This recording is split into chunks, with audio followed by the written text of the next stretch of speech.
أن يعني يكون لي دور في حياة الآخرين وأساهم في بناء مجتمع وطني، وأدعو الله أني أكون محفز لكل بائس، ملهم لكل مغامر،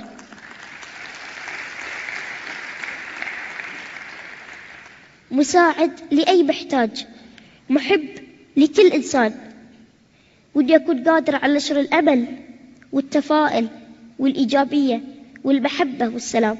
وعلى الصعيد الشخصي إن شاء الله بكون سفير لبلاد قطر. شكرا لكم، أمتكم الله.